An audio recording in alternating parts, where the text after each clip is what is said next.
Hi, everyone. Hope everyone is doing well. Welcome to the Mr. X free class for the year 2026. This is our first lesson, free lesson of the year, and I'm very excited. It's the grade 12 mathematics free class, and today we are concentrating on the topic of sequences with particular emphasis on arithmetic sequences as well as geometric sequences. I'm very excited. I hope you guys are all excited. It is absolutely free. As you can see, the poster on the left-hand side says absolutely free.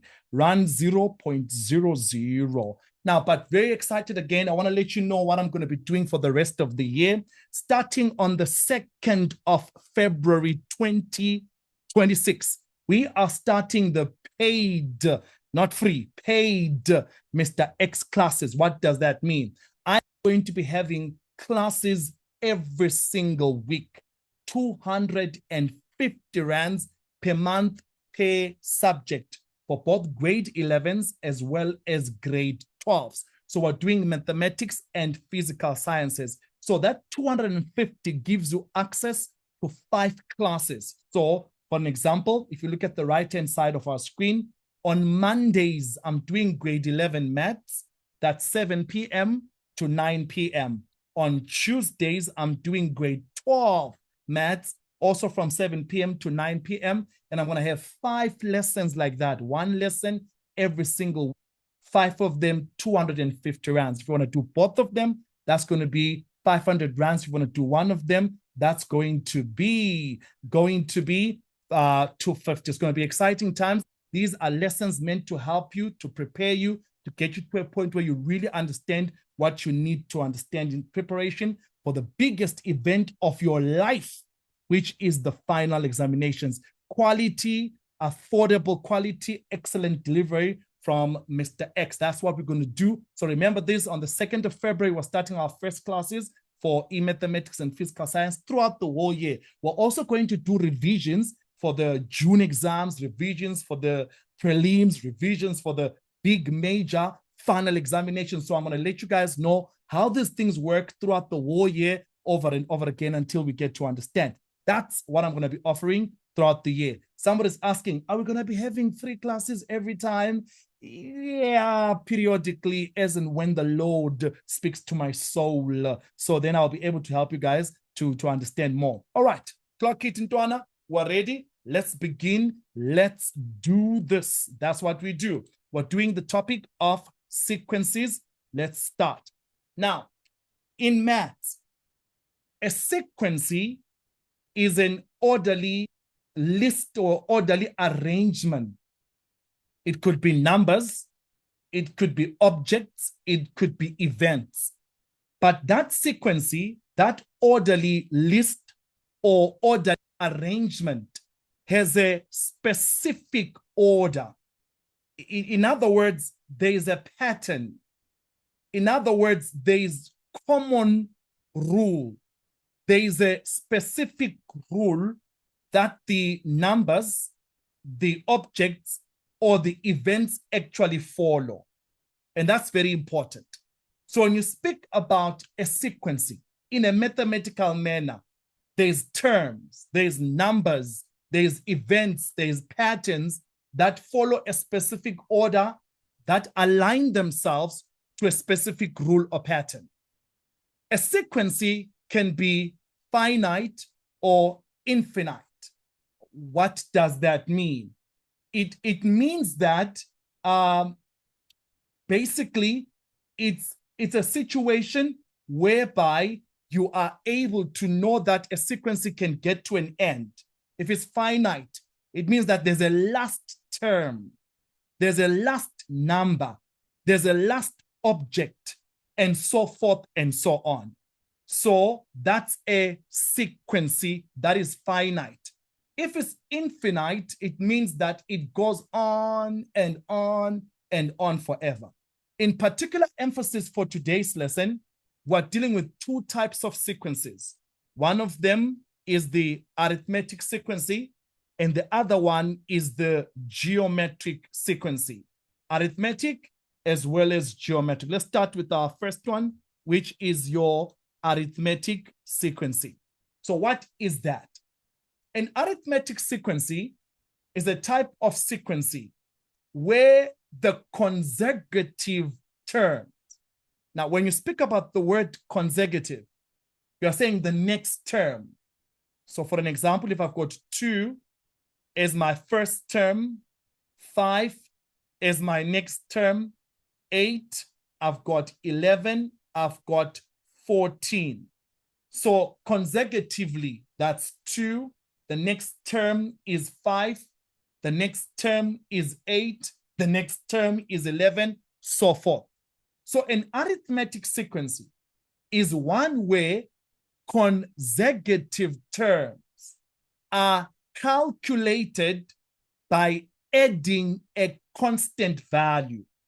What does that mean? It means that the next term is related to the previous term by adding a constant value.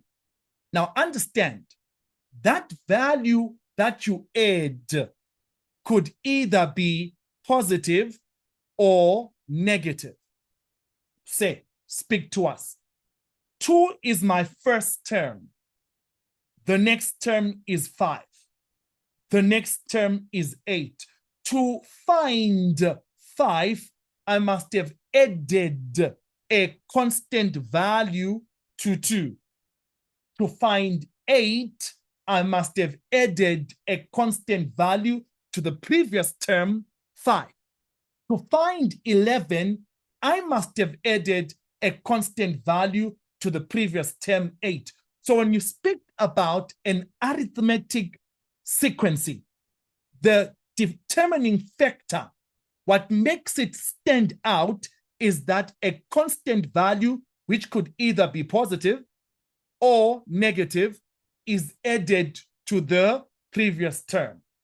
That constant value, listen to this, that constant value is known as the common difference, is given by the letter D. That constant value, common difference. So look at this.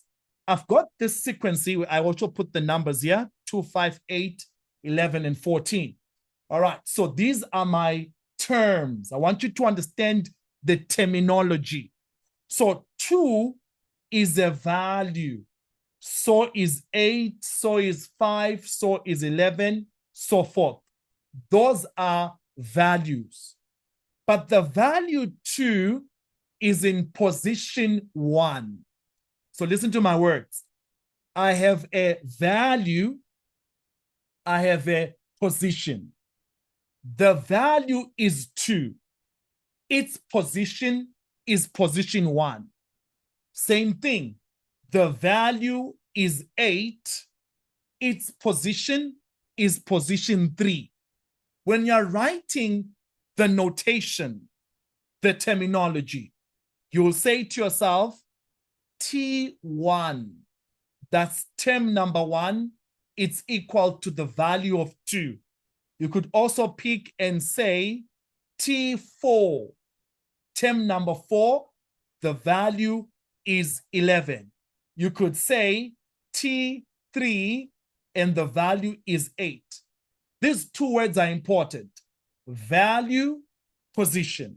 Value, position. And you will hear me use them a lot when it comes to these types of sequences. Fine. Now we spoke about notation. Let's keep going on. In a typical sequence, arithmetic sequence, there's what is known as the general term, or you can call it the nth term. The general term or the nth term. What does that say? The general term or the nth term is a formula. Get that right. It's a formula that helps you to find any value in any position. Ooh, say that again. The general term, all right, is a formula that helps you to find any value in any position. Okay, For a typical sequencing, for example, you got 3, 7, 11, 15, blah, blah, blah. If I was to say to you, find T40 as an example, T40, it's going to be a tedious exercise, a long exercise, starting with term number 1, term number 2, 3, 4, 20, 21, up until you get to term 40. But if you know the general term, if you can use the general term of a typical sequencing, you are able to find any value, okay, in any position. For an arithmetic sequencing, the general term Tn is A plus n minus 1d. Let's break it down, then we'll use it together. Follow my line of thinking. Tn is equal to A plus n minus 1d. Now, the A is always your first term. I'll put it here, T1, or you can say A if you want. The D is your common difference. Now, I want you to understand that the common difference is found by subtracting, keyword, by subtracting the next term from the previous term. What you mean, say 3, okay, 7, all right, 11, okay, 15, all right, so forth, so forth. It goes to an end. It's a finite. There's a last term. It's a finite series, so forth and so on. Now, the common difference, UD, is found by subtracting the next term from the previous term. That means, as an example, 7 minus 3, I'm thinking 4 is my answer. I can confirm as well. Next term, T3, which is 11, minus T2, which is 7, I get 4. Common difference. Next term, 15, that's T4, minus the previous term, T3, I get 4. So there is a common difference. I put it at the bottom here, and I say to us, the common difference, UD, is found by saying T2 minus T1, the term in front, term number 2, minus the term before, term number 1. I get 4. Or it can be T3 minus T2. It can be T4 minus T3. In other words, basic English, the term in front, yebo, minus the term before. That's how you get the common difference. Not just that. Actually, the common difference is how you confirm that a sequence is arithmetic. So if it is arithmetic, what does that mean? It means that there is a common difference. All right, hope you guys are still with me. Let's look at the question example number 1. Consider the arithmetic sequence, okay, 3, 7, 11, 15, ending up with the last term is 99. Find the general term of the sequence. Now, the formula for the general term, we just alluded. Tn is equal to A plus n minus 1 D. So I need to find the general term. Excuse my handwriting, it's bad. A, what's my first term? 3. Let's do some basic algebra. Plus n minus 1. Then D is 4, which is my common difference. Now, before I finish the question, I want to just let you know something. Listen to me. So we said UA is the first term. We said UD is the common difference. N is the position of the term. N is the position of the term. So if it's T5, that means N is 5. If it's T17, that means N is 17, because N is the position of the term, while Tn is the value of the term. Remember those words I used in the previous slide, position and value. So Tn is the value, n is the position. We do algebra to get the general term here. 3 brackets are opening, 4 times n, that's 4n, 4 times -1, that's what you get there. Then we can just simplify. At the end of the day, your answer is 4n minus 1. We start small, we build up the story. That is the general term, 4n minus 1. But say, hold on. Say when you say to us, Uguti, the general term helps us to find any value in any position. Yes, I did. Can you prove it? I got your back. Check with me. So the general term is Tn, 4n minus 1. Say for an example that I want to find the third term. I know I already have it here, it's 11, but I want to just confirm using the general formula. I'm looking for T3. That means n would be 3. We do the math, check, check, check. T3, the third term is 11 as seen here. So the general term helps you to find any value in any position. I want this to be heard again. Any value in any position, the general term. Let's up the game a bit. Hope you guys are writing some of these things and we're still okay. You let me know where you don't understand, work it out. I want to build slowly, then we get to the crux of it all. Let's do a comprehensive example. Example number 2. Example number 2. I'm ready. It reads, consider the arithmetic sequence 2, 6, 10, 14. Our first question is A. What is the common difference? I need your help. Come on now. Type your answer. Type your answer. What is the common difference? What makes it arithmetic? What makes it identify as arithmetic? What are the people saying? 4. Perfect. You guys say to me, say, it's the next term minus the previous term. So my common difference is the value of 4. A done. Perfect. State the values of the next 2 terms. I need you to participate. I need you to participate. Let's think a bit. I'm thinking the next term is bigger, in this case, than the previous term by 4. Right?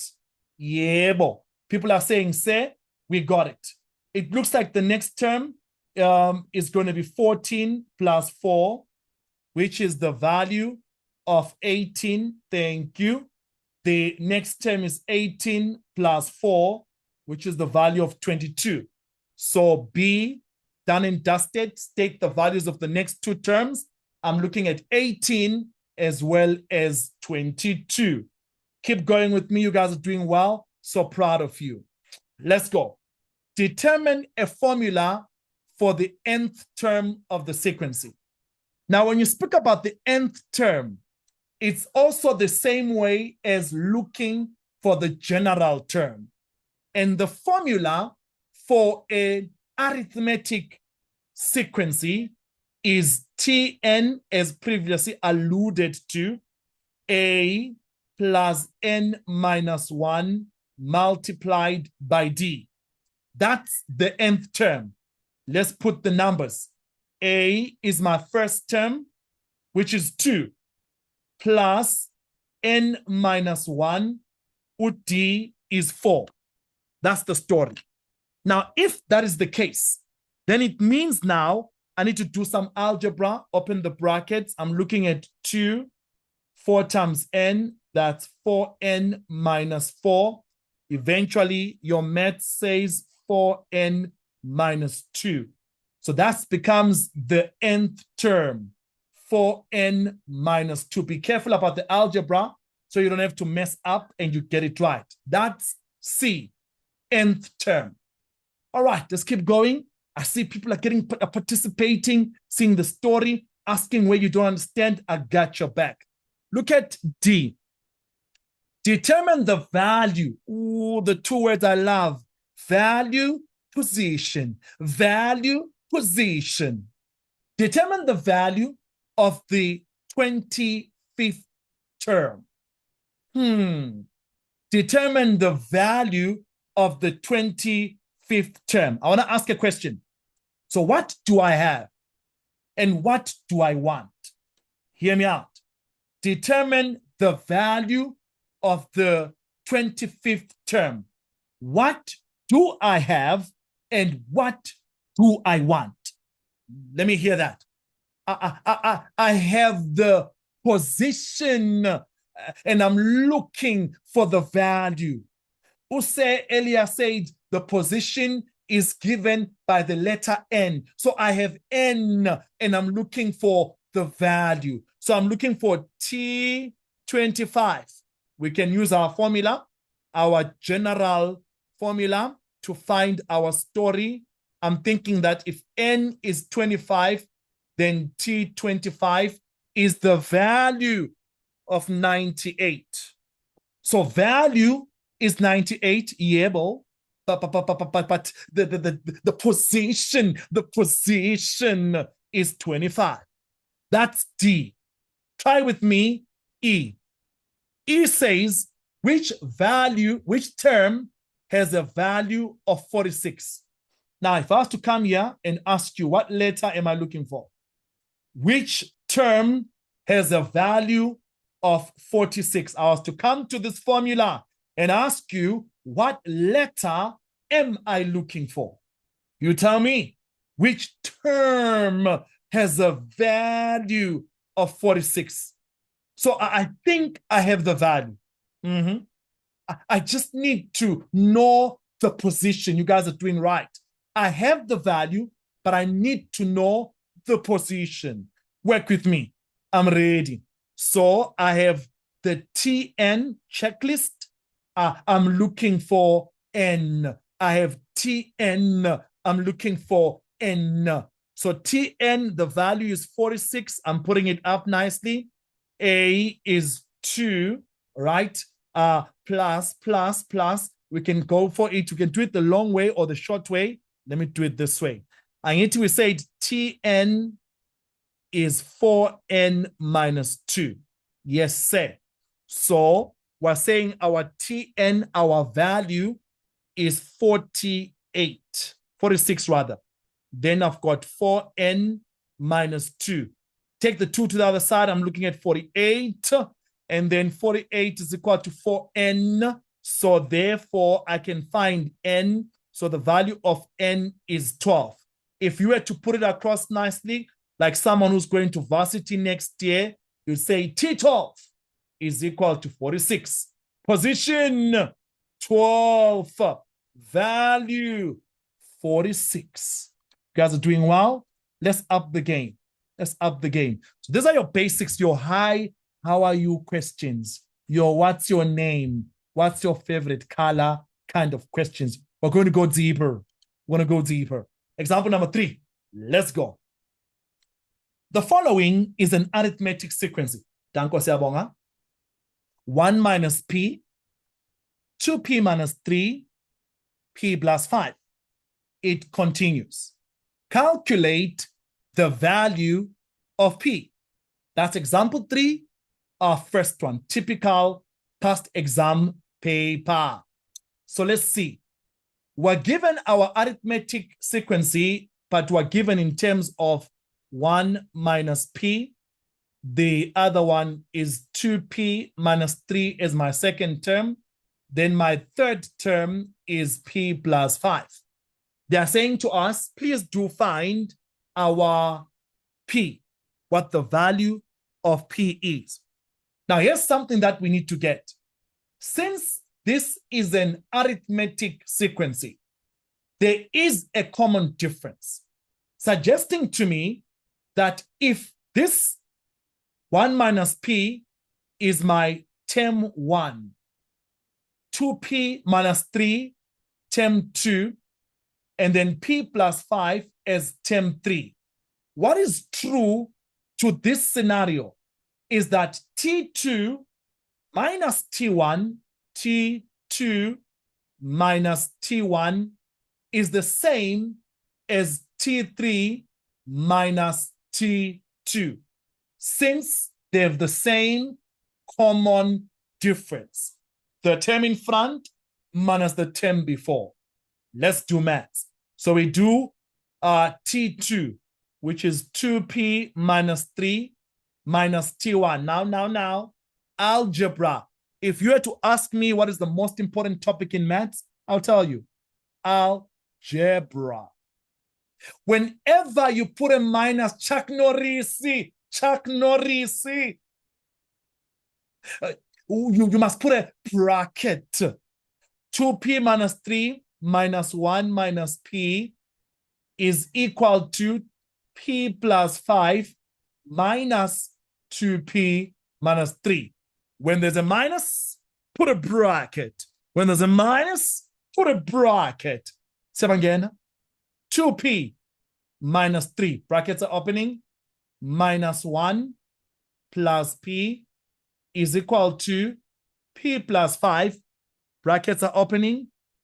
Minus 2P plus 3. We need to find P.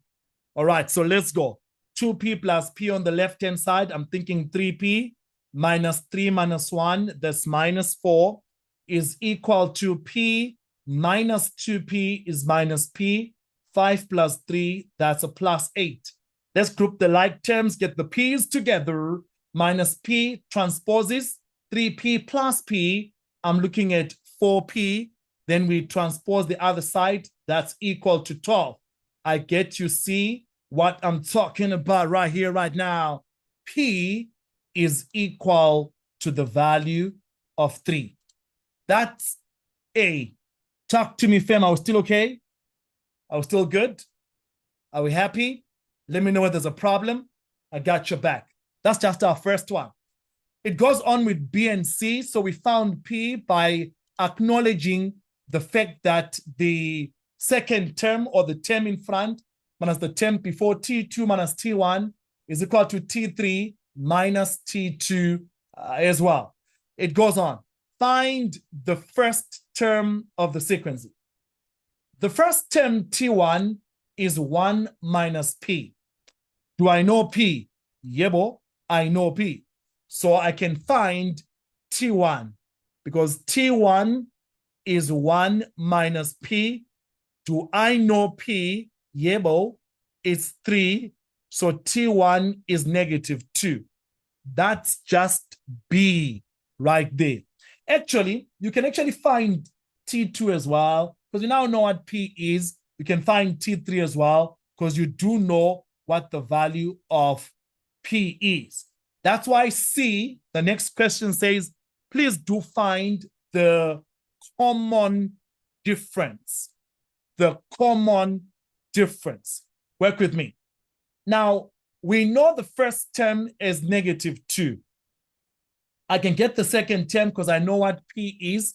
I can get the third term as well. First term is negative 2.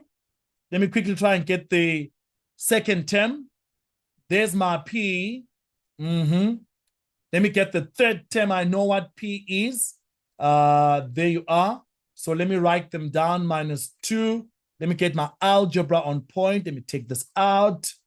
I always tell my students, the more you do, and they always laugh at this, the more you do, the more you know. The less you do, the less you know. You want to know more? Then you got to do more. All right. So the more you do, the more you know. The less you do, the less you know. All right. Some people have already written what the numbers are, and we are good to go. So in line with this, we can see from what's happening here that our T2 is going to be 2 times negative 4. I think that's going to be a negative 7 right here. And I think this is going to be a positive 3. I think when you try to do your maths properly, right there, you end up with an answer. I think it should be 5. Work with me where there's an error somewhere there. I think there's a problem.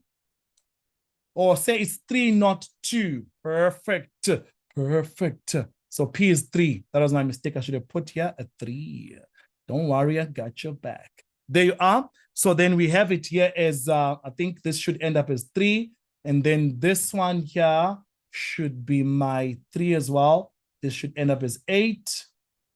And then this is 3 minus 2, 5. 8 minus 3, 5. So the common difference becomes 5.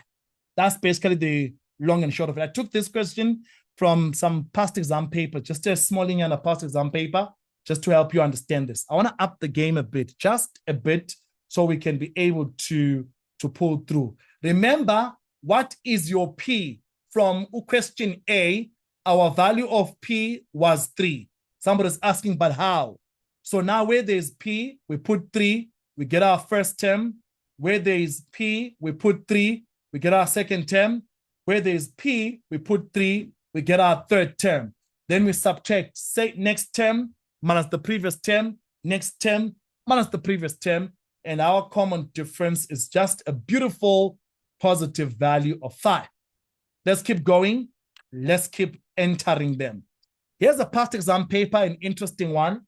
It's a 2022. If you ask me, the more past exam papers you do, the better. All right? The more past exam papers you do, the better. Because what it means is your exam is just what you've studied. So the more of that you do, the better. Here's a question, it's very interesting. 2022 Senior Certificate, Paper 1, question 2.11 all the way to 2.12. It reads as follows. The first term of an arithmetic sequence is -1. And the seventh is 35. So I know what the first term is. I know what the seventh term is. For our first question, determine the common difference. In other words, I'm looking for D. Now listen to me. Let me start with the teaching point. Then I can do the question. For an arithmetic sequence, Tn is A plus n minus 1D. Now listen to this. If I'm looking for an example for T5, I would say it's A plus, where there's n, I put 5, that's minus 1D, which ultimately culminates to A plus 4D. In other words, I'm getting an idea of how to get T5. T5 is A plus 4D. Okay, say, go on, try another one. Let's say generally, I was looking for T20. T20, same idea. T20, bring it home. It's going to be A plus, where there's N, 20 minus 1D. That means T20 is A plus 19D. Learn this. If I was looking for T7, come on now, we're getting close to home. How would I write it? A plus 6D. Look at what's happening. T5, A plus 4D. T20, A plus 19D, one less. T7, A plus 6D, one less. T100, A plus 99D. T12, A plus 11D. Come on now. T35, A plus 34D. T17, A plus 16D, one less. So keep that in mind in a typical situation like this. So now that I know this, can I answer my question? Yebo. The seventh term is 35. The position is 7. The value is 35. In other words, T7 is A plus 6D.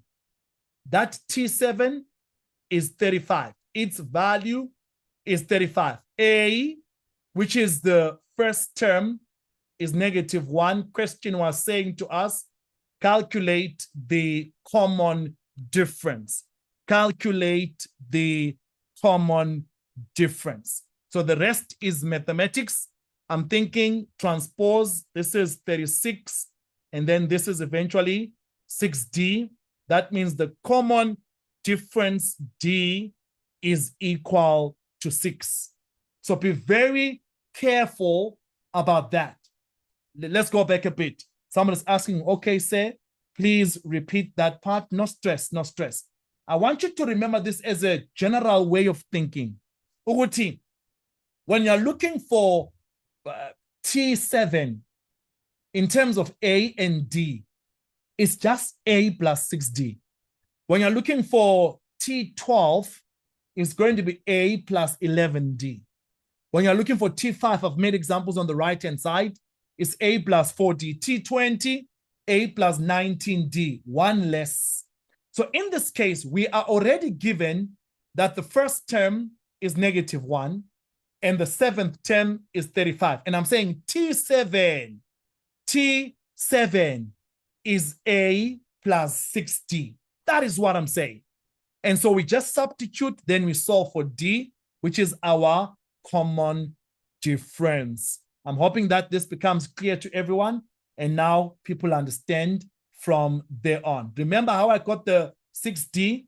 By saying to ourselves, T7 is A plus 7 minus 1D. That means A plus 7 minus 1, 6D. That's the story, Chuck Nolisi. All right, let's go to our next one, 2.12.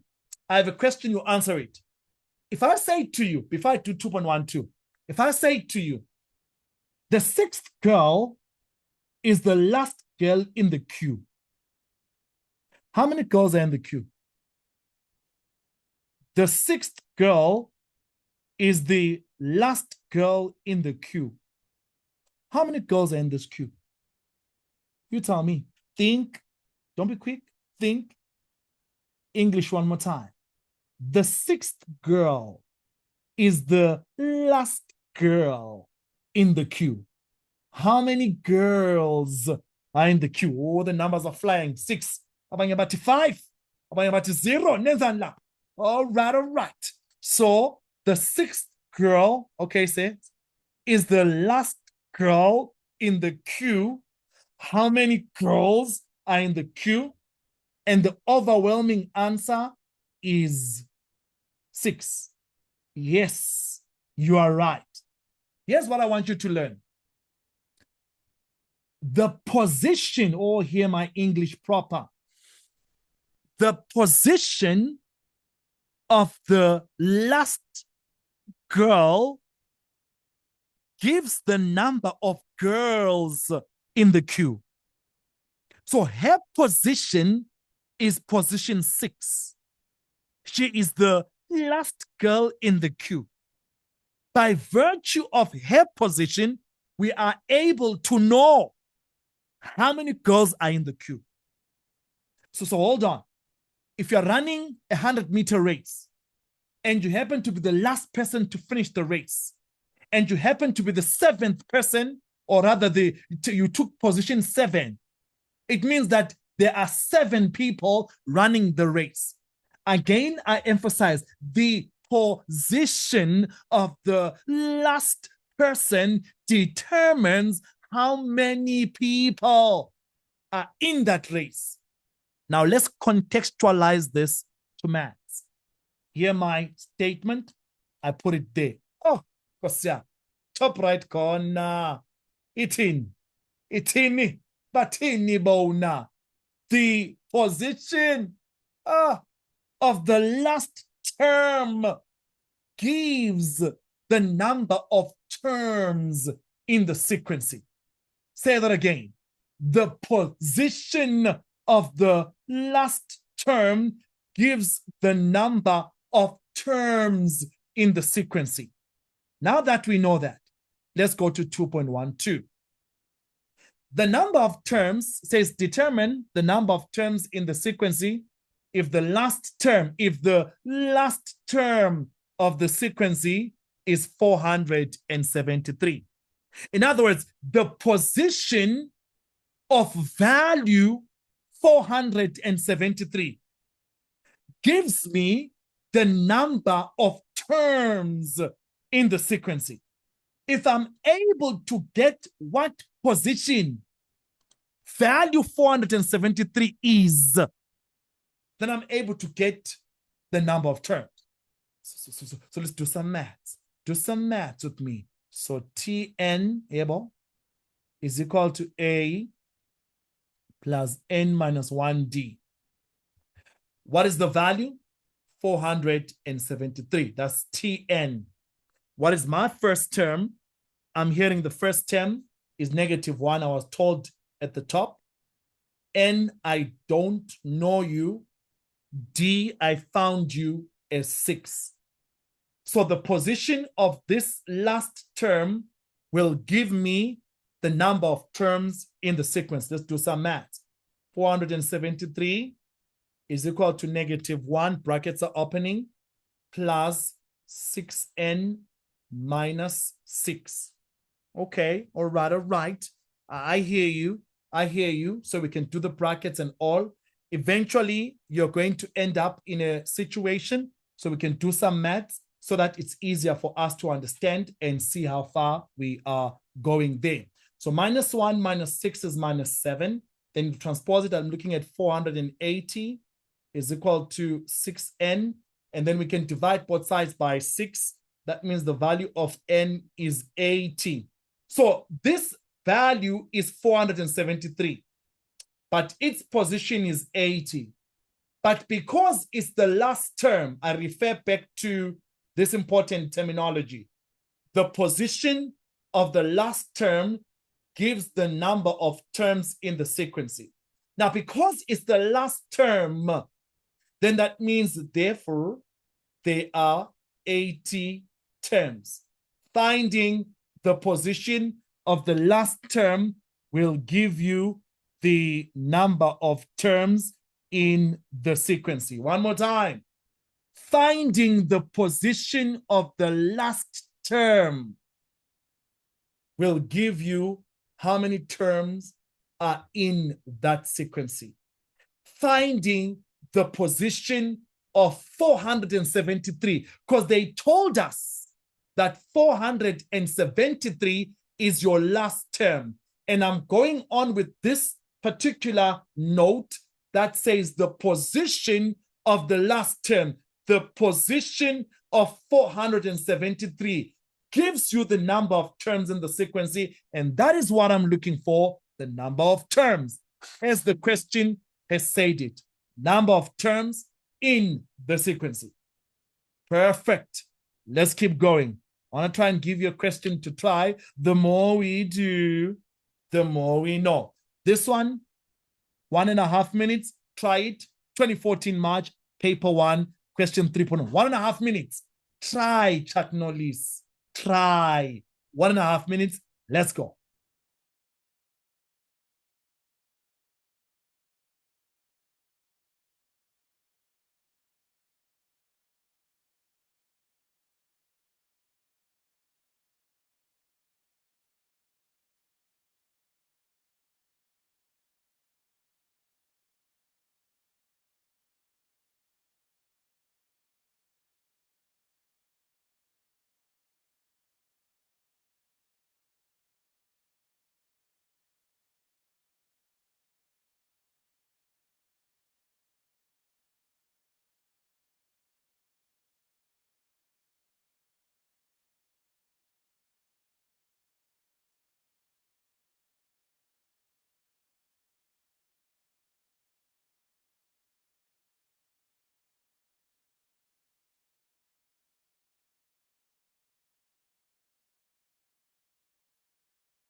All right.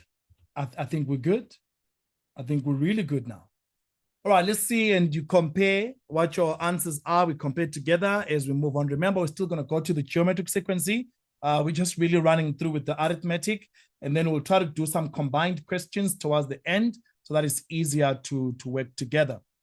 Given the arithmetic sequencing, which is W minus 3, 2W minus 4, as well as 23 minus W. It says in the question, determine the value of W. So because it's arithmetic, we know that there's a common difference, and we did something similar in the previous questions. Looking at 2W minus 4, I did say to you when there is a minus, put a bracket. W minus 3, T2 minus T1, T3, 23 minus W, minus T2, 2W minus 4. The rest is algebra. Brackets are opening. Open what needs to be opened. Then plus 3 is equal to 23 minus W minus 2W, then plus 4. We do some maths together. I'm looking at W minus 1 on the left-hand side. I'm looking at 27 minus 3W. Group them together. 4W is equal to 28. The value of W is equal to 7. And so that becomes your answer, 7. Perfect. I see people got it, and I'm very proud of you. Step by step. Let's try 3.12. See where you went right or wrong, correct. Ask where you don't understand. The beginning of knowing something is to acknowledge that you don't know it. The more you do, the more you know. Write down the common difference. Now, for us to get the common difference, we know that W is 7. So why not get the first 3 terms? So W minus 3. That means 7 minus 3. The first term is 4. The second term is 2W minus 4. W is 7 minus 4. So the second term is 10. The third term is 23 minus 7, 23 minus W. That gives me a value of 16. And then since now I know the first 3 terms, I can confirm that my common difference D is actually equal to literally 6. That's it. That's simple. Straightforward. Here we go. Let's try our last one on the arithmetic. Then we can go to the geometric, which is a more interesting one. All right. Hope you guys got this right. Let's try another one, another past exam paper, an arithmetic one, last one. Then we go to geometric, learn more, then maybe try to do some combined questions. 5 marks, 2017 Gauteng Prelim, paper 1, question 2.3. There's a story behind this, and that's very important to understand. A beautiful, beautiful story. Okay, somebody has a hand. I've unmuted you. Go ahead. I can't hear you. Maybe just, okay, fine. Maybe just type your question because I really can't hear you. I thought you wanted to ask the previous thing. Let's keep going. I want to read this question with you. I'll do this one with you. Let's go. The 8th term of an arithmetic pattern is 33. And the 11th term is 45. Determine the 15th term. So we're just given words and a couple of numbers. Here we go. I will write what I read. What am I reading? The 8th term, T8, is 33. The 11th term, T11, is 45. Calculate or determine The 15th term, I don't know. Let's do maths. T8 is A plus 7D. I will say, where'd you get that from? A plus 7D. Do you remember? Because I remember that A plus N minus 1D, where there is T8, you will write it as A plus 8 minus 1D. That means it's A plus 7D. That's T8. T11 on the other side is going to be A plus 10D. T8 is 33, the value, and T11 is 45. We have a problem. Now, if you look at the first equation, equation number 1, it's got two unknowns. A, don't know. D, don't know. Equation number 2, also two unknowns. A, don't know. D, don't know. I'm trying to give you a thought here. Mathematically, if there's an equation where there's two unknowns, you solve it simultaneously. If there's an equation and there's two unknowns, you solve it simultaneously. So in other words, we can make A from equation 1 the subject of the formula, or we can make A from equation 2 the subject of the formula. In fact, there's a couple of ways to do this, okay? But let me just use the way that we normally do. Let me take equation 1 and make A the subject of the formula. Work with me. So I'm going to say A is equal to 33 minus 7D. I'll call this equation 3. Then equation 3 will go into equation 2 so that I can be able to find my A and to find my D as well. So what is A from equation 3? Is 33 minus 7D plus 10D is equal to 45. I think that's the story that I'm getting right here, right now. So when I do the math, I'm looking at 3D, take 33 to the other side. It's going to be equal to 12. That means the value of D is going to be equal to 4. So I found D. D is 4. But I'm not looking for D. I'm looking for T15, the value in the 15th position. But I can't find that value until I find my A, until I find my D. So now I know what D is.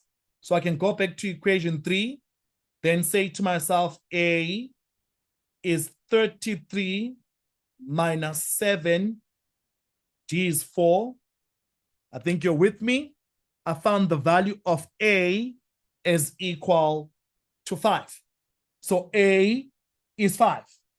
But if A is 5, can I then find T15? Yes. Now we're on the last part.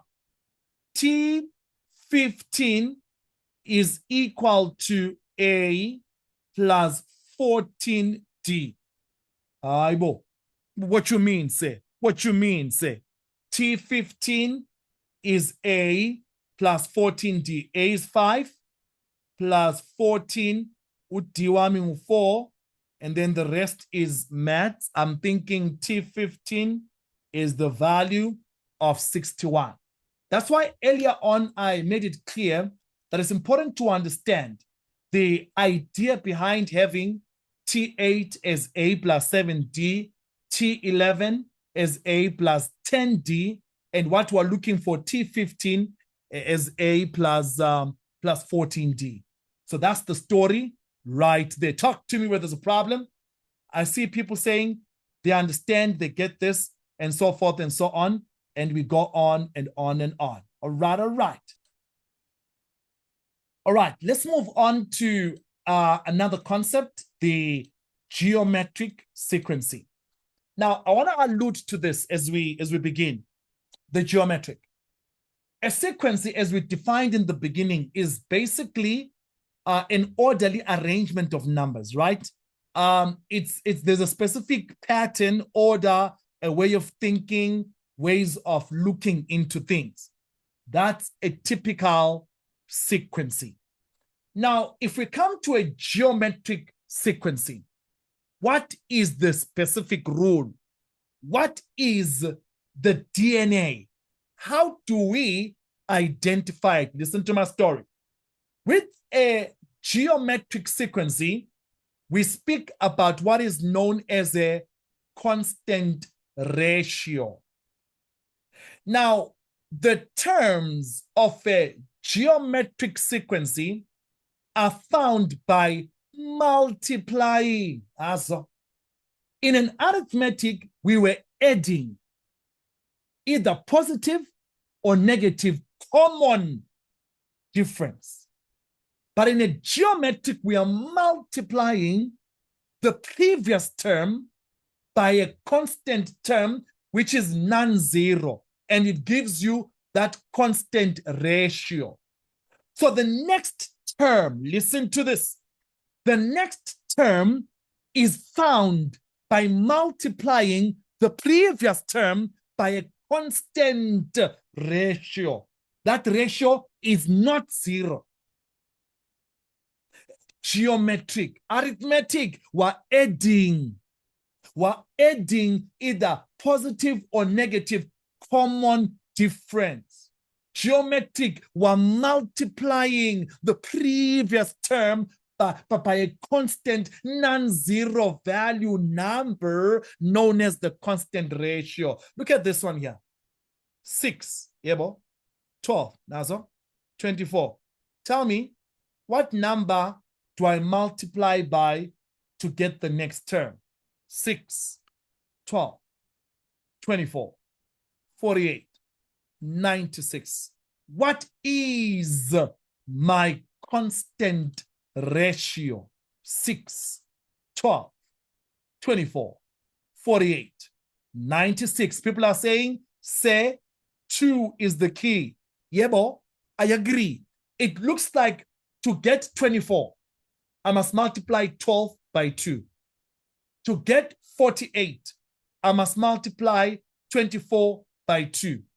To get the value 96, I must multiply 48 by 2. So 2 is my constant ratio. Similarly, how it dealt with the arithmetic. Your first term is always denoted as T1 in a geometric as well. Your second term T2, your third term T3, so forth and so on. But let's go and talk about the general term of a geometric sequencing. General term of a geometric sequencing. The general term, again, is a formula, that helps you to find any value in any position. That's the general term. Any value in any position. Typically, for a geometric sequencing, the general term is Tn is equal to A, then R to the power n minus 1. Keep this in mind. You'll also find this in your formula sheet, but the more you do, the more you know. Tn A R to the power n minus 1. Let's discuss who's who. A, first term, thank you. R, that's your constant ratio. Then Tn, that's the value. N, that is the position. So don't forget, Tn, that's the value. N, position A, first term R, constant ratio. Say, how do I get the constant ratio? How do I get it? I got your back. The constant ratio which is the value of R, is found by saying next term divided by the previous term. Kumbula ne? In arithmetic, we subtracted. In geometric, to find the constant ratio, next term divided by the previous one. T2 divided by T1, T3 divided by T2, T4 over T3, so forth and so on.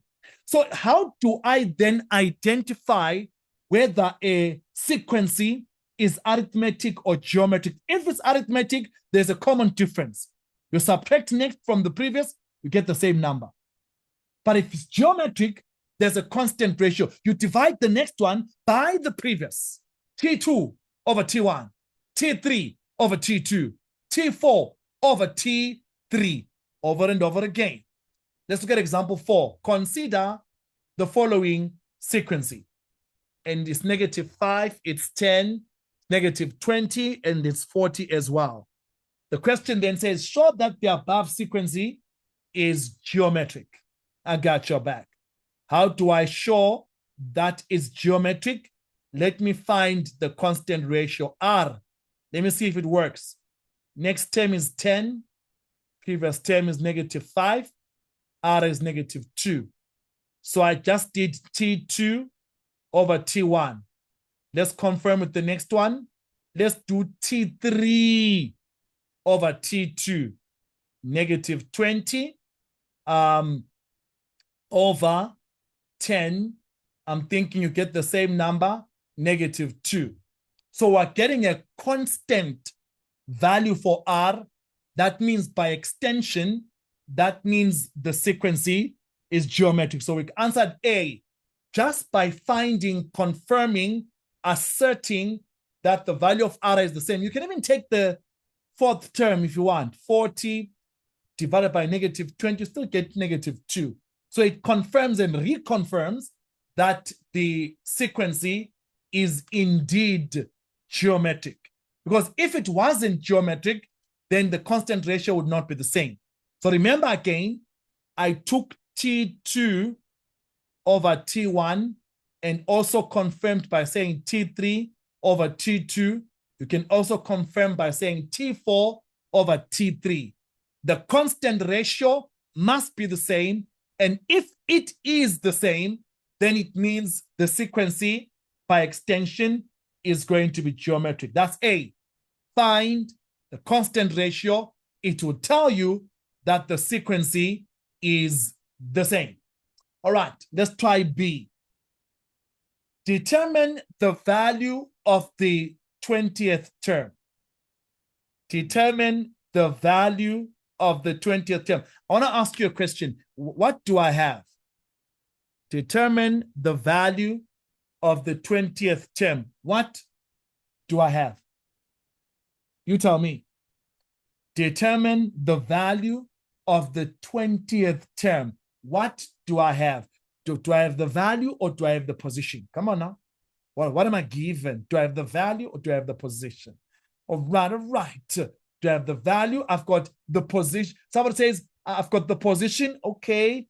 Other says I have the position. So I'm looking for the value, but I know the position is position 20. Let's go. Tn AR to the power n minus 1. I'm looking for T20. I've got n. I'm looking for literally my value. A, the first term is -5. I see it there. The value of R is -2. And we're looking for T20. That's n is 20 minus 1. The rest is algebra. You can even use a calculator to get your answer. I think it's going to be quite a big number. I'm looking at 2 million. Oh, Sugamatot.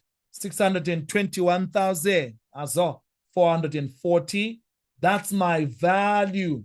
So the position is position 20, but the value is 2,621,440. Confirm. Is that the answer, Nick? Confirm, fam. Is that your answer? Use your calculator. Confirm with me. Come on now. All right. Yes. So again, just to clarify this, because I'm feeling that there are people that are a bit left behind. Listen to this.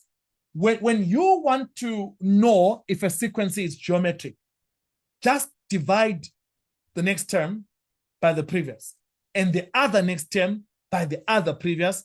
And if the answers are the same, then it is a constant ratio. It is geometric in nature. So again, here's one. Let's try example 5, a bit more comprehensive because it's going to be a bit of some more algebra. Let's do this. Let's go.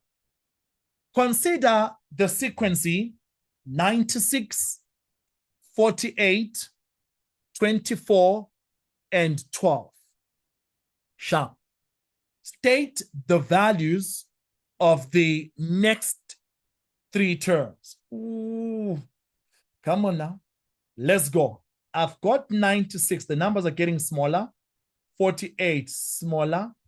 24, smaller. How small is small? 12, small. How small is small? Cubs are small. How small is small? Come on now. 96, half of it is 48. 48, half of it is 24. Come on now. 24, half of it is 12. 12, half of it is 6. 6, half of it is 3. 3, half of it is 3/2. Looks like everyone is going down by half. So the next 3 terms are 6, 3, and 3/2. Look at the pattern. See what happens right there. 3/2 is also 1.5, so don't be shocked. It's one and the same thing, actually. So that becomes your answer from there on. So your next 3 terms are 6, and then 3, then finally 3/2. It definitely is a geometric sequencing. B, determine a formula for the nth term of the sequencing. Determine a formula for the nth term of the sequencing. Remember, the nth term for a typical geometric is r to the power n minus 1. Let's do maths. A, our first term, is 96. I think we can find r. I think we can find r.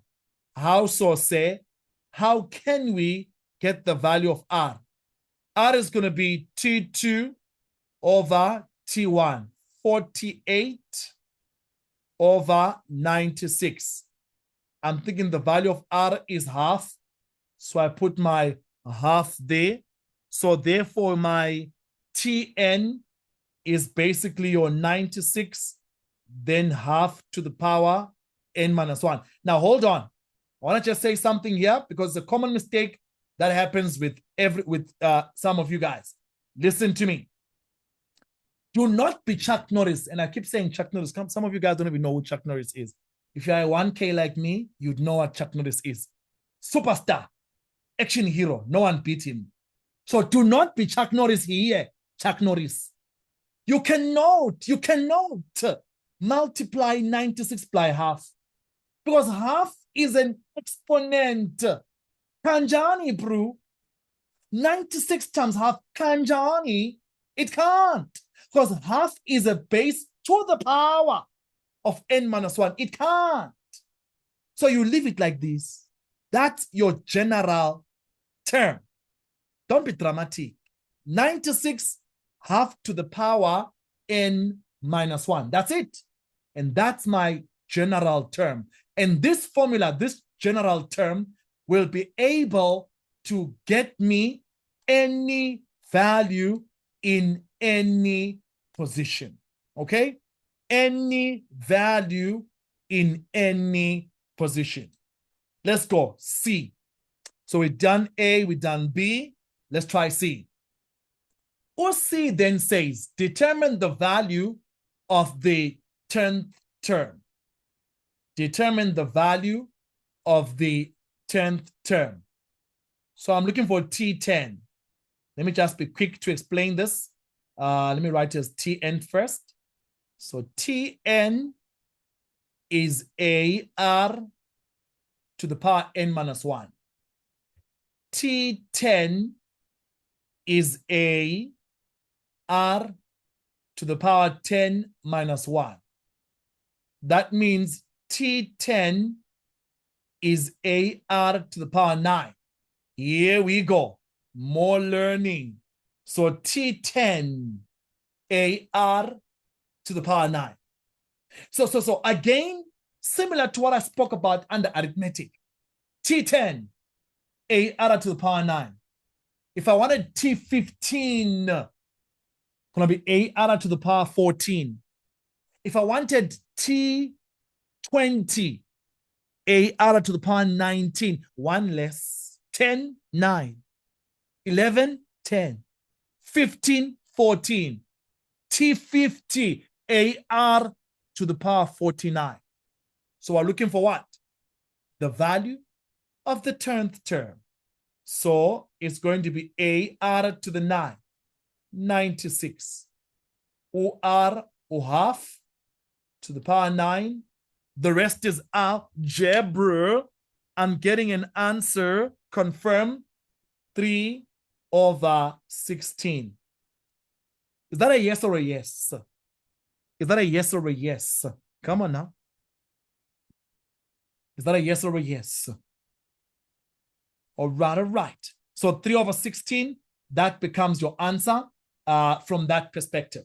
Let's try D. D then says, which term has a value of 3/64? Which term has a value of 3/64? Tell me, if I was to come to this part that I'm pointing at, what letter would I be looking for if I consider question D?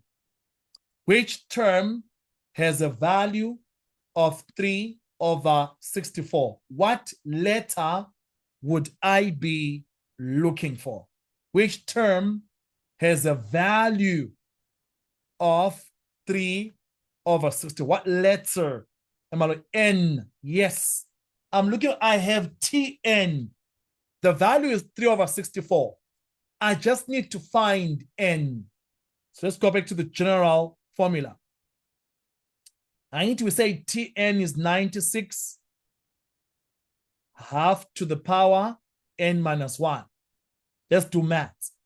The value is 3/64 is equal to 96, then half to the power n minus 1. Now, there's many ways.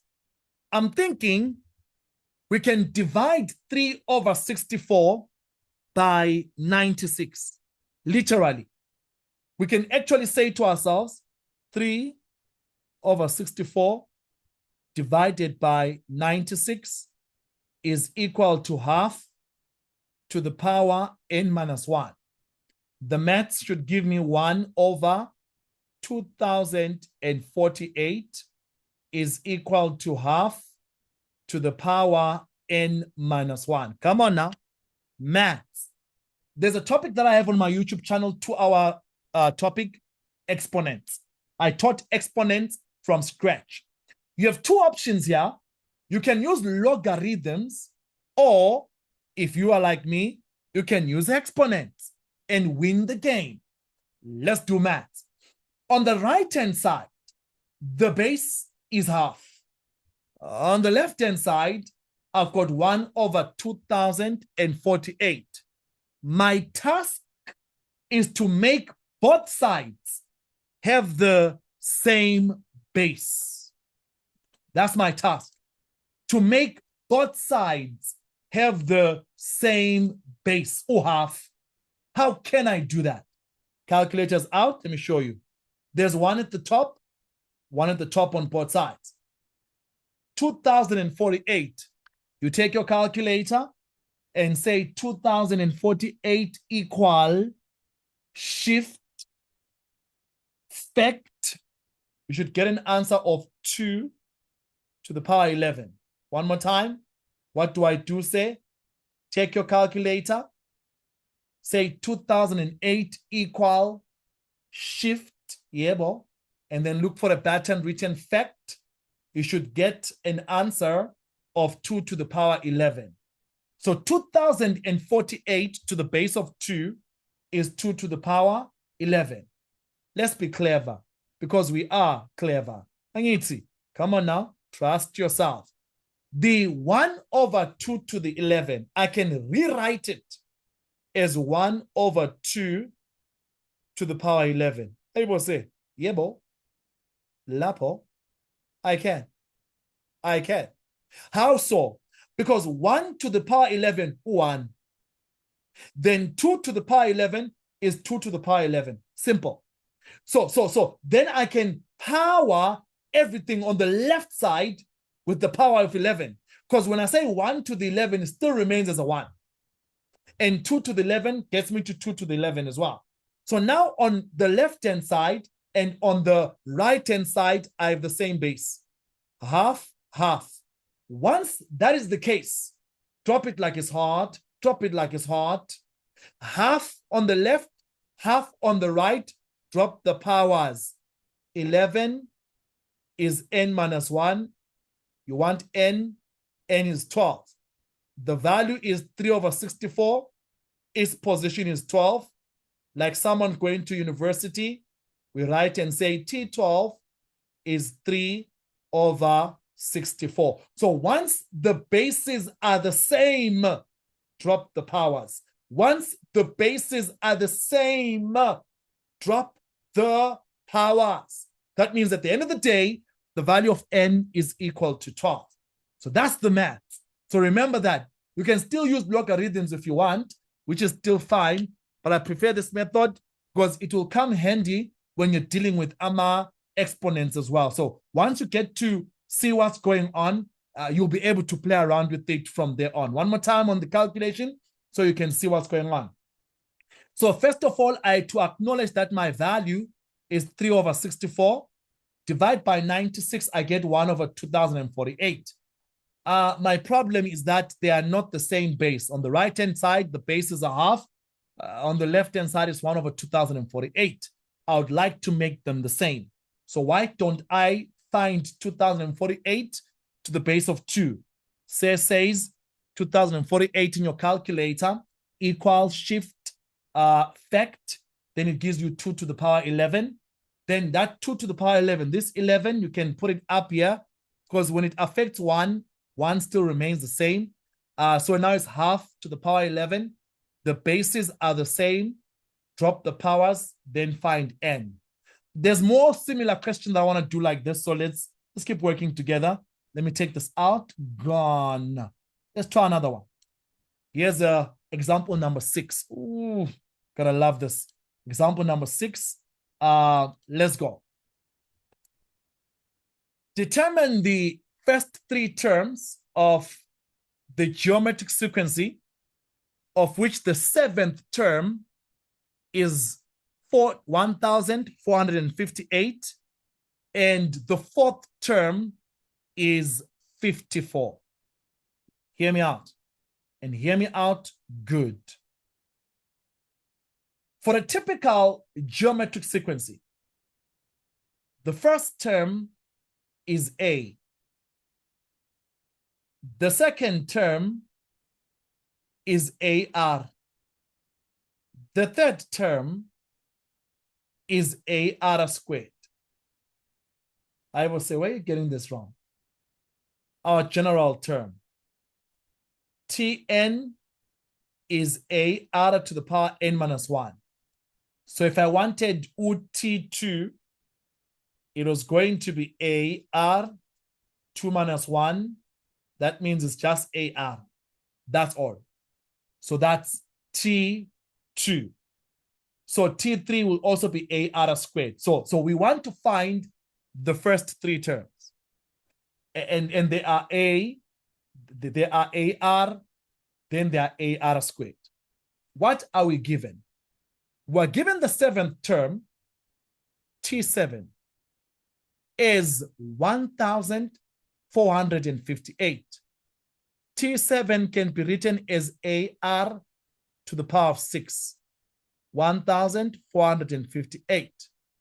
And also the fourth term we're given, which is basically AR to the power 3, and we're given as 54. So one more time. The seventh term is 1,458. The fourth term is 54. All of this, AR ban, I'm taking them from the general term. Ngayiphinda lento. Githi mina uTn is AR to the power n minus 1. So if I wanted T7, it's going to be AR7 minus 1, which is AR to the power 6. Much as T4 is AR to the power of 3. Say, what are we looking for? The first three terms. I've got this, and I'll call this equation 1, and then I'll call this equation number 2. I want to give a disclaimer. There's many ways to do this. I'll show you this method. There's many ways to do this. Now, we don't know A, we don't know R, but I need them in order to be able to find the first three terms. I do not know A, I do not know R. There's many ways. Now listen to me. If I consider AR to the power 6, and I consider AR to the power 3, to the power 6 is the highest power, right? Listen to my thinking. To the power 6 is the highest power, R6, R to the power 6. I can simply say equation 1 divided by equation 2. Equation 1, or say, speak some serious maths. T7 over T4. Why? T7 is AR to the power 6. T4 is AR to the power 3. But that T7, its value is 1458 divided by 54. So that's equation 1 over equation 2. But why are you doing that? Why? Say, I want to get rid of A. So I divided the top guy, the one with the highest power, by the one with the lowest power, the T7 over the T4, so that I can eliminate the value A. Because when I do maths, gone. R to the power 6 over R to the power 3 is R to the power 3. Exponents, they've got the same base, OR, and they are dividing. So their powers, they subtract. 6 minus 3. Say it again, say. They've got the same base, OR. Top power minus bottom power. So R to the power 3 is equal to 1,458 divided by 54, which should give you the value of 27. Come on now. I'm looking for R. R cubed is equal to 27. So I'm looking for R. So I will find the cube root of 27. And the cube root of 27 is the value of 3. So R is 3. Ooh. Hi, boss. What the hell, man? What the hell? What's going on in here? I got your back. Listen to me. There's many ways. Someone can opt to make A the subject of the formula. You still get the same answer, ne? You will. But you can also divide the bigger power by the lower power. So always pick the bigger power. It makes your maths a bit easier. Divide by the lower power. I did T7. One more time, check. I said T7. Now you T7. I need, which is AR to the power 6, divide by T4, which is AR to the power 3. That's what I did. So AR to the power 6 divided, that's why I said 1 over 2. Big power of a small power so that the a's can cancel. So a r to the power 6 over a r cubed is equal to, because a r to the power 6 is 1,458 and a r to the power 3 is 54. So then a, they cancel, and it's then now r to the power 6 over r to the power 3 is r to the power 3. Then eventually they divide 1458 and 54, I get 27. Cube root, I get the value of r as 3. That's one way of doing it. There's many ways, as I alluded, but I want you to learn this so that you can remember that you are going to be dividing the biggest power by the smallest power. Your AR to the power 6 by your AR to the power 3. Then they cancel each other out. You can understand this. You can win on this. You can get it right. So R is 3. But I'm not looking for R alone. I need to find A. So you can use either equation 1 or equation 2. Let me use 1. I want to find A. Do I know R? Yes, it's 3. And then 1458. So I just need to divide that. And then eventually I'll get my A. Confirm with me, is my A 2? 3 to the power 6, then say 1458 divided by 3 to the power 6. Is my value of A 2? Is that a confirmed number? All right. Somebody says, yes. Yes, it is. Thank you. So the value of A is 2 and the value of R is 3. But that is not what I'm looking for. I'm not looking for A. I'm not looking for R. What am I looking for? I'm looking for the first 3 terms. I'm looking for T1. I'm looking for T2. I'm looking for T3. And without A and R, we can't find T1. We can't find T2. We can't find T3. All right. I got your back. Buga, buga, ntona, buga. Now T1. I think you said it's A, yebo. So T1 is 2, because A is 2. Now T2. We said it's AR. That means it's 2 times 3. T2 was 6. Now you T3. We said it's AR squared. A is 2. Then R is 3. 3 squared. That means at the end of the day, it's 18. So the first 3 terms are 2, 6, and 18. All by simple running through what you know, manipulating algebra, doing your maths, and getting your values of A and R, then imputing them in what you need from there on right there. Go ahead, I'm listening.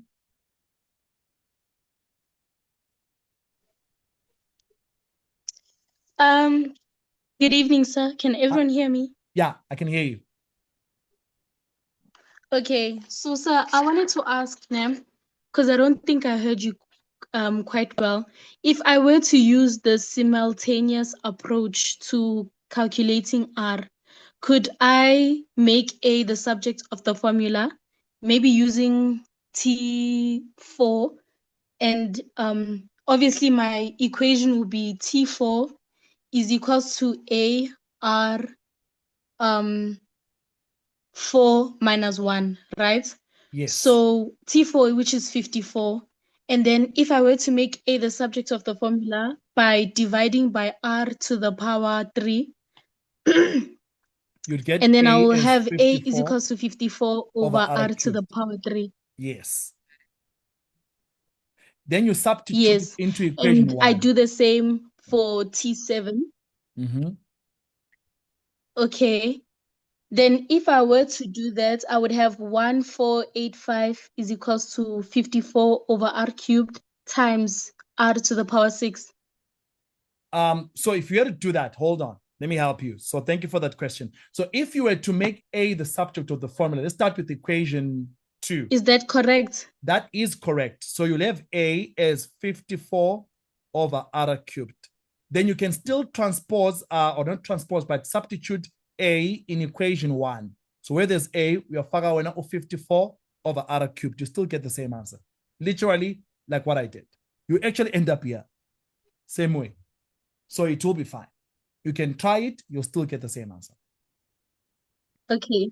All right, perfect. Thank you. All right, thank you, appreciate it. Well, let's keep working on this. Clock it, clock it, clock it. That's exactly how it is. So we are winning on that one. So just again to reiterate, fam, it's not too difficult. It's quite basic. All you need to do is to say a r to the power 6, divide the bigger power by the smaller one. And the idea is to cancel off a. That's the basic idea, and remain with one unknown, which is r. And once you are there, r to the power 6 over r to the power 3, r to the power 3, then 1458 over 54. That's a 27. Then eventually you're going to cube root it, get your r, get your a, get your first 3 terms. Here's a past exam paper. I got it. Me and you together. Given the geometric sequence of 3, 2, and k, okay, 2017 Senior Certificate, Paper 1, question 2.11 to 2.13. Given the geometric sequence 3, 2k, write down the value of the common ratio. I'm ready.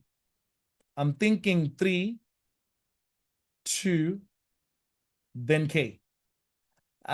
Since it's arithmetic, it's geometric, term number 2 over term number 3, over term number 1 rather. So 2 over 3 is equal to r. So T2 over T1. So that's the value. That's why it's 1 mark. Write down the value. So it's just 2 over 3.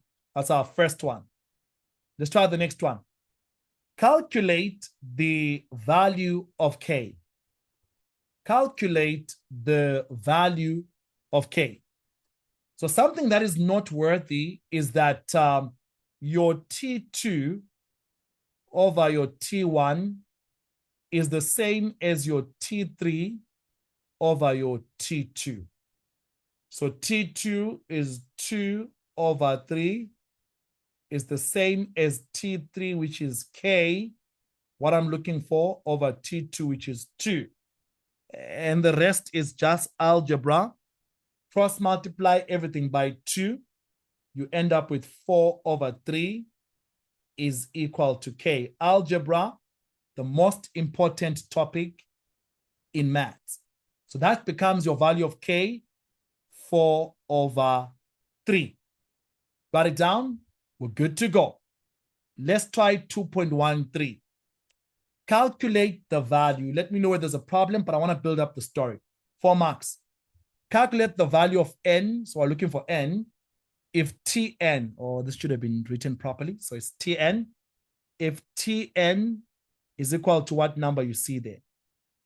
Tn, as far as we know for a geometric sequence, is ar to the power n minus 1. The value is 128 over 729 is equal to the first term a, and my r 2 over 3, all this to the power n minus 1. I think you see where I'm going with this. We did something similar. I think you see where I'm going with this. Come on now. Work with me. So, do not be Chuck Nolisi. Wenzani Chuck? Wenzani Chuck? Chuck says, oh, ngiyayibona boy. Uti 3 times 2 over 3. No, man. You don't do that. You don't. So in this case, you can divide both sides by 3. You are at liberty to do that.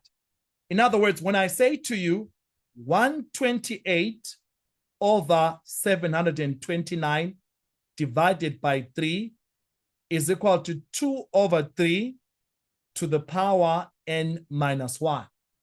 I'm looking at the number 128 over 2,187 is equal to 2 over 3 to the power n minus 1.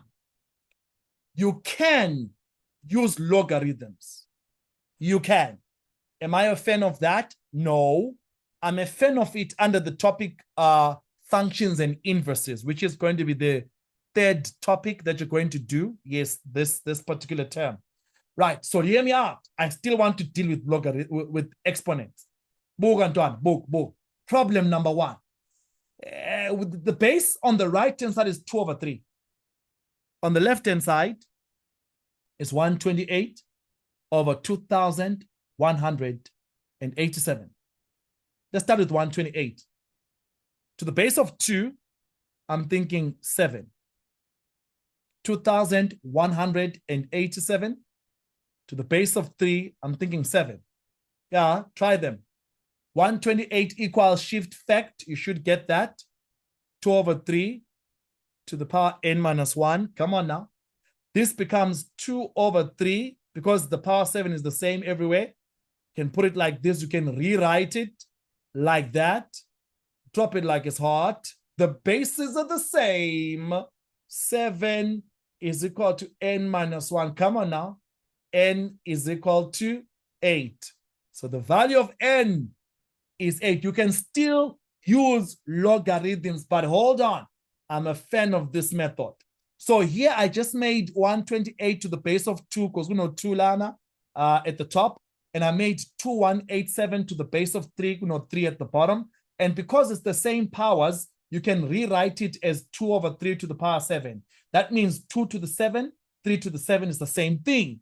You can always go backwards. So the bases are the same. The bases are the same. Drop the powers. That means the value of n at the end of the day is equal to 8. That's how you get it right. All right, so that's the basic idea. Somebody says it's a lot to take in. Welcome to school. You have not seen anything. It's about to go down. All right, so that's your answer. N is equal to 8.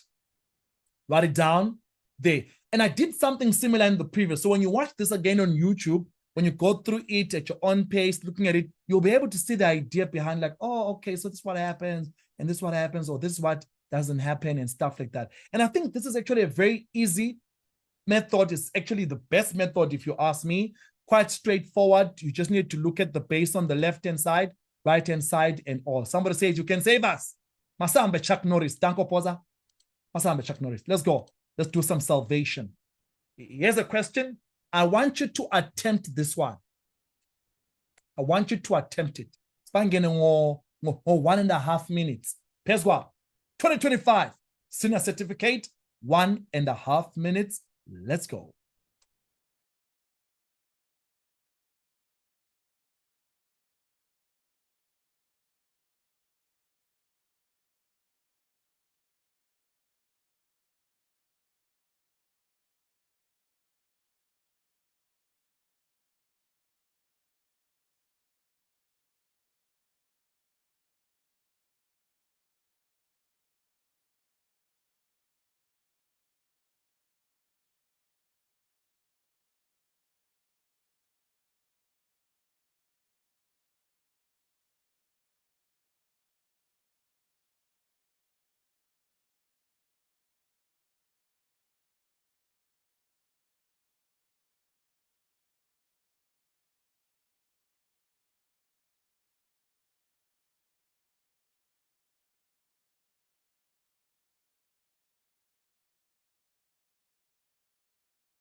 All right, let's run on it and see. So this is actually quite a very recent question. The general term of a geometric sequence, they've already told you, is given by Tn is 2 to the power n plus 2. Write down the first term. So the first term is just your T1. So you basically substitute here is 2, 1 plus 2. And eventually at the end of the day, your T1 is the value of 8. So that's why it's just your 1 mark. When you're looking at a question, the marks given will determine the amount of work that you do. So definitely if it's a lot of marks, that means a lot of work. And if it's just 1 mark, it's not something that's offshoot, something that we can just substitute and then get. So T1 is 8. That's your answer. Then they want the common ratio. The common ratio. Now, you've got many options. I'll do the long method. I suggest you just get the first 2 terms, and then you will, or even 3 terms. So T1 is already 8, and we've already agreed. We can get T2. Okay, let me write it this way. Hold on. We can get T2. So T1 is 8. T2 is 2. Then 2 plus 2, which basically is going to be the value of 16, right? So now I've got the first 2 terms, and they've already confirmed that is geometric. So I can find my R by saying 16 over 8, which is the value of 2. That's one way of looking at it. This actually confirms your answer. But the other way of thinking about it is basically to look at this from what you're given. The base is 2. And from your typical geometric, when we've got a base of 2, or rather, the R is the guy with the power. The R is the guy with the power. So the 2 has the power. So the R is 2.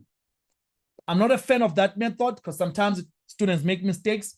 I would suggest that at least get the first 2 or 3 terms, then just say T2 over T1, and you're done and dusted. That's quite good as well. So that's B. Let's try T20 for 2.22. Calculate the value of T20. So I'm looking for T20. So I'm thinking it's going to be 22 to the power 20 plus 2. Then it's 2 to the power of 22. But they said write it to the base of 4, or to the power as a power of 4. Let's think. Work with me. Look at how clever we can get. We can do this. We can say 2 to the power of 2 to the power of 11. Haibo, say, what are we doing? Exponents. Or please check that video on YouTube, on my channel. It will help you. Now, in exponents, you are allowed and you can do that. So, because this translates literally to that. Literally. The rule says A to the power M to the power N is like A to the power M times N. So 2 times 11 gives you 22. Now, 2 to the power 2 is 4. So that's 4 to the power of 11. And that's it. S to the power of 11. So 4 to the power of 11. So that becomes your answer. A clever way of getting this right. You guys get this? Talk to me. Did you or did you not? Let me hear you. Where was the problem? Where was the what? Yes, we did. Let's do more. The more we do, the more we know. The less we do, the less we know. Oh, guys, I can't wait for you guys to attend the classes, the paid classes. I will literally be on fire. We'll be doing these types of lessons every single week, 2 hours, pressure. Look at the amount of stuff that you've learned in 2 hours. It's as if I've been talking to you since last year. Okay, since last year. It's as if. So the more we do, the more we know. Let's try another one. Let's try another one. Okay, let's try another one. Check this out. Oh, some pastors and papers. Look at this. I want us to attempt this question together. Then I'll give you another one to try. The next one, I'll give you one to try on your own, and we take it up from there. Okay, let's go. The second term, so this is going to be comprehensive. So I've done all the questions on arithmetic, geometric. I've laid down the background. This is just your, your practice questions, your let me see if I understood things type of situation. All right, here we go. The second term of an arithmetic sequence is 8. Second term is 8. And the seventh term, English, is 11 times the value of the first term.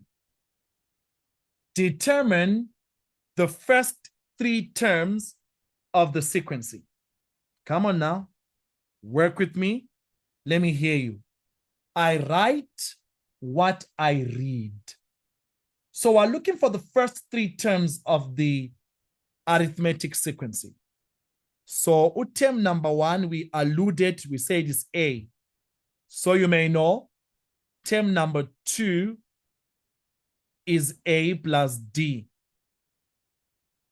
Term number 3 is A plus 2D. This is now arithmetic. The question is on arithmetic.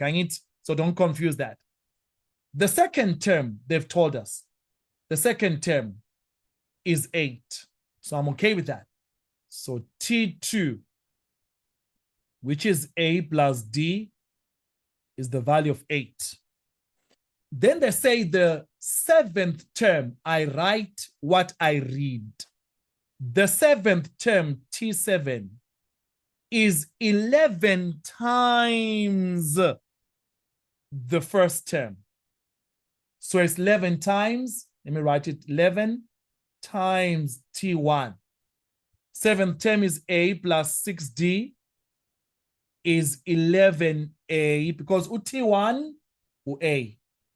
That's what I know. That's what I see. Okay, sharp say. So I've got equation 1 and then I've got equation 2 as far as I can see this. Now, using equation 1, and there's many ways to do this. I can make put D, you can even make A, but let me make D the subject of the formula, and I'll call this equation number 3. So using equation 1, I make D the subject of the formula 8 minus A. So now here we go. Here we go. Where there's A, it's just your A.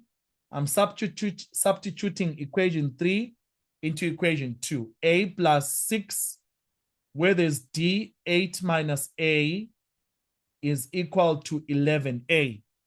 Now, if you notice now, everything is to the letter A. Algebra A plus, this should be 48, if I'm not mistaken. Minus 6A is equal to 11A. Group the like terms together. 48 eventually is equal to 16A. That means the value of A is equal to 3. So I found A is 3. Now that A is 3, I can find D. Okay? I can find D. Remember, I'm looking for the first 3 terms. I can find D. So D is equal to 8 minus 3. D is 5. So now I can put my story together. T1 is A, or A with 3. I need T2. They already gave us. It's 8. Then T3 is going to be A plus 2D. You put A as 3, D as 5. I think you should get the value of 13. So the first 3 terms are as is shown, 3, 8, as well as 18. So basically, that's the idea and all. So you're good to go from there on. So that's your answer. Talk to me from there on. I'm ready. I'm ready. So D and A. Let's try another one. The more we do, the more we know. The less we do, the less we know.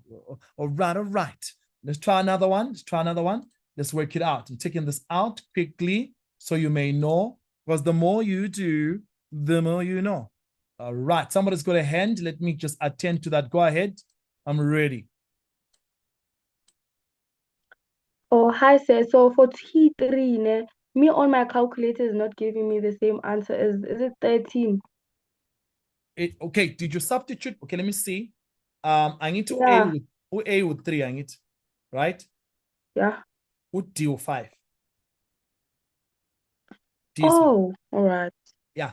So Yeah, then, now I get it. I put the okay. wrong number on D. Okay, no problem. Thank you. Anytime. So that becomes your answer from there on. Just try another one. Let's see how we can align ourselves to that. All right. Here's an interesting one. Let's try 2017 Eastern Cape. It's a combination of both arithmetic and geometric. Especially 2.3 is more interesting because that's your geometric sequencing. 2017 Eastern Cape, you will see that when I teach, I'm heavy on past exam papers. Yo, guys, you do them, you get them. You get them with their different levels, level 5, level 4, level 6 questions, and every other thing that the more things you do, the more things you calculate, you get better at it. You know, if you lie a lot, you become a successful liar. You even believe your own lies. You clear pens for yourself. I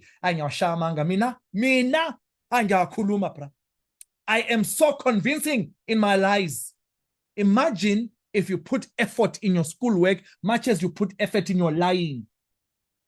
Yeah, totally. Some tolum niggas learned. 2t minus 4. T minus 3. 8 minus 2t are the 10th, 11th, and 12th term of an arithmetic sequencing. Then it says determine the value of t. Determine the value of t. So because it's arithmetic, we've done something similar. We are going to deal with the fact that there's a common difference, and that means that t minus 3 minus 2t minus 4 is equal to term number 3, 8 minus 2t minus t minus 3. I'll tell you now, the rest is algebra. On the left-hand side, eventually you end up with minus t plus 1. On the right-hand side, you end up with negative 3t plus 11. Group the t's together. I'll end up with 2t is equal to 10, and the value of t is equal to 5. So that's 2.21. The value of t is equal to 5. I want to emphasize and remind you, fam, please, please, please, whenever there's a minus bracket, and you get your t is equal to 5, be very careful about the algebra. Calculate the value of the first term. Calculate the value of the first term. Now, let's be clear. We're given the 10th term, the 11th term, and the 12th term. That's what we're given. But we're looking for the first term, which ultimately is A. So let's work with it. We now know util 5, ne? So why don't I get the very values of T10, T11, and T12? Let me get their exact values. Utiwami, 5. There we go. So it's 5. There we go. I'm just substituting. Then I'll keep the numbers. I'll get the numbers now, so I can get what I need. So I just want to find out what the actual values. What are they? What are they? I'm looking at 6 here. I'm looking at 2 here. I'm looking at negative 2. That means my common difference is going to be equal to, I think our common difference, when you do the math, 2 minus 6, that's minus 4. Minus 2 minus 2 is also minus 4. What am I looking for? What am I looking for? I'm looking for A, the first term. The 10th term, you can even use the 11th term or the 12th. The 10th term is 6. That's the 10th term, 6. So that's the 10th term, which is A plus 9D is equal to 6. I'm looking for A. Utiwami, I know him. I know him. I'm looking for A. So when you do your maths properly, the value of A eventually is the value of 42. Danko, talk to me where there's a problem. So what I did, since I found T in question 2.21, I then found what the 10th term is, because the 10th term is this expression. When I substitute T as 5, I get it as 6. The 11th term, the 12th term. So I got T10, T11, T12. And then I got the common difference as negative 4. And I used T10, but you can also use T11. You can also use T12. You'll still get the same answer. You will, whether you used any of them. But the point to remember is that get the actual values of T10, T11, T12, then get your common difference. Then I used T10. I can still use T11. I can still use T12. And I keep remembering T10 is A plus 9D. That T10 is 6. A, we don't know. D, we do. And the rest is algebra. And we're good to go. Write it down. That's 2.22. Let's try the last one, 2.3. Quite an interesting one there. The more we do, the more we know. All right. Listen to this. English mixed with maths. English. All right. The following information of a geometric pattern is given. T1 plus T2 is equal to negative 1. I write what I read. T1 is A, geometric. T2 is AR. They are all equal to negative 1. Then we hear T3 and T4 is negative 4. T3 is AR squared. T4 is AR cubed equal to negative 4. Okay, sharp.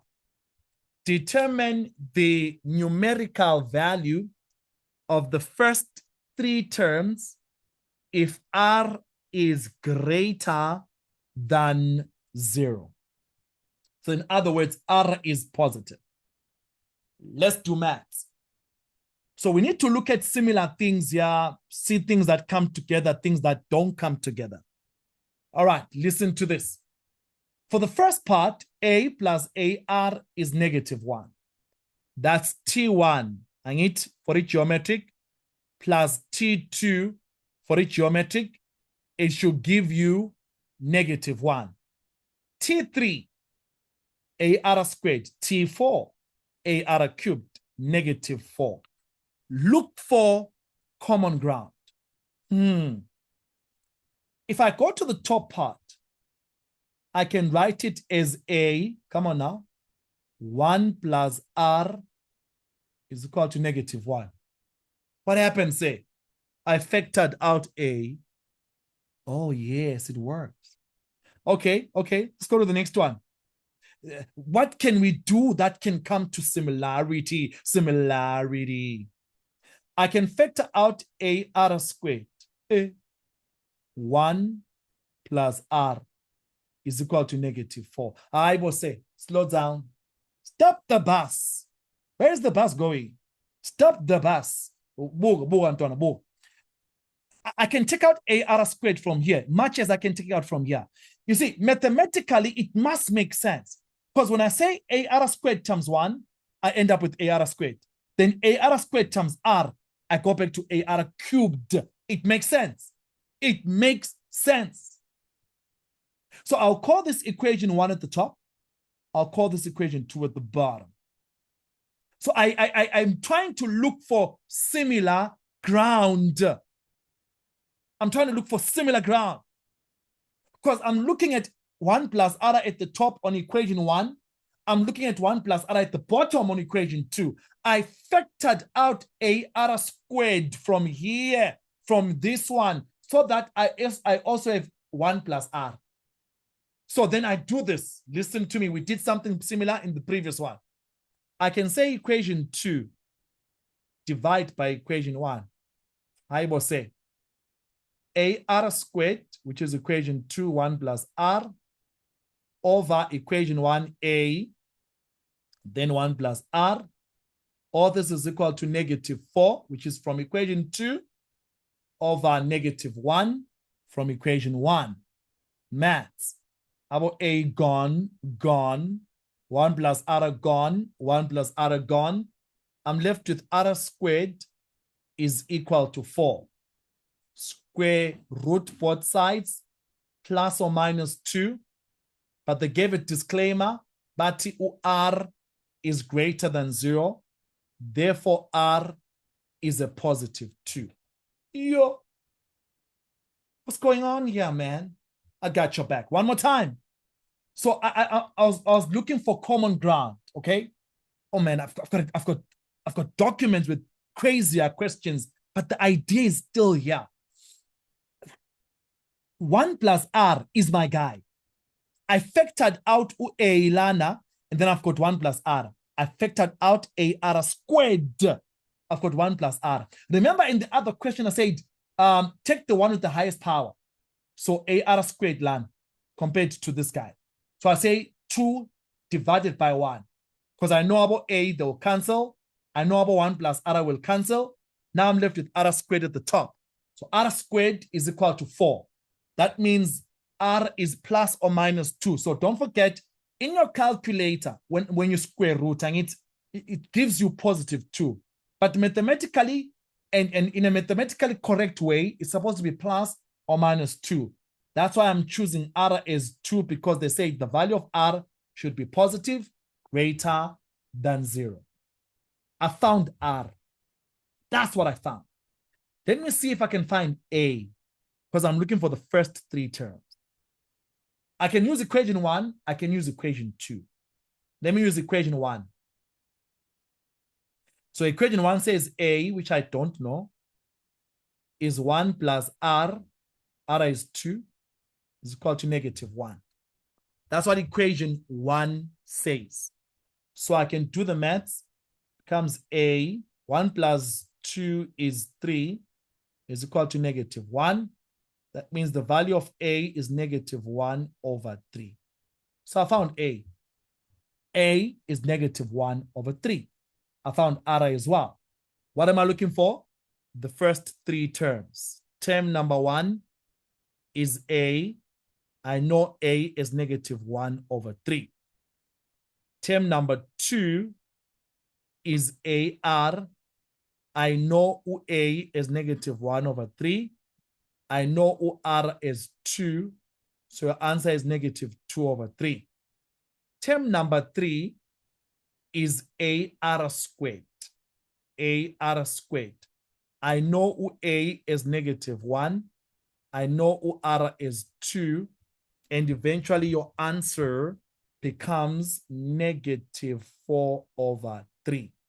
So your first 3 terms of this sequence, -1 over 3, -2 over 3, -4 over 3. The more we do, the more we know. The less we do, the less we know. Go ahead, I'm listening. I got your back. So, sir, when we were doing the dividing R squared is equals to 4, we got R is equals to plus or minus 2, knowing that R cannot be negative, so it was equals to 2. But when we were doing it in the other example where it was R cubed is equal to 27, and we divided R by cube square root of 27 and got 3. You didn't say we should put 3 as plus or minus. What's the reason for that? Or is it happening only when it's just a square root and not a cube square root? Okay, good question. So when it comes to powers, if the power is an even number, the answer is a plus or minus. But if the power is an odd number, the previous question that you're referring to, it was r cubed. That's an odd number, r cubed. Mm-hmm. So the answer is only one, answer is positive. R cubed is equal to 27, so r was equal to 3. But if it was r squared is equal to 9, then your answer will be plus or minus 3. So if it is the power, if the power is even, then your answer is 2 of them. But if the power is odd, then the answer is just 1. That's the All right, thank you. Anytime, got your back. All right. So we've had a great time in all of this. I think people are asking me to repeat and all. So with the restrictions, a question says, isn't there a restriction that causes us to apply this answer? There is a restriction. The restriction was r is greater than 0. That's why I ended up choosing r as positive, because I've got a plus or minus 2. So I chose r as positive. So that's why. Then the other idea is to then say to yourself, look for common ground. I want to make sure that you get this right. So a plus ar, factor out a 1 plus r. Ar squared, ar cubed, factor out ar squared 1 plus r. For me, this was key. I knew I needed these guys to go. So I ended up saying equation 2 over equation 1 to make my life easy, so that my r squared is equal to 4. So they cancel, and so forth and so on. Then the rest is just your algebra. Again, I cannot overemphasize how important algebra is to mathematics. Every topic in maths, and we'll do trigonometry, the crazy stuff, about Euclidean, about Mabanbani, all of them beg you to know algebra. All right, family members, it's been a great time as always. Thank you so much for joining our first lesson. But before we go, I gotta tell you something, because I gotta show you something. I gotta tell you something. I gotta show you something. What am I showing you? I'm showing you the magic. I'm showing you where salvation is. I am showing you that on the 2nd of February, 2026, we are starting the Mr. X online classes. Fire kaparipipipi.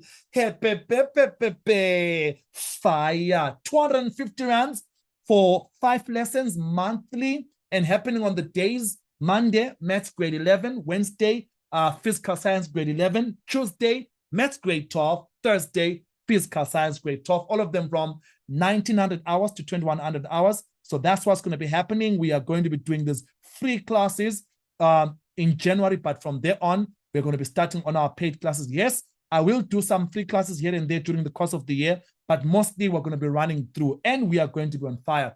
In my culture, when someone does something nice for you, you say thank you. Kubongwa okuncane, kubongwa okukhulu. Njalo ke, izulu asitolikwa.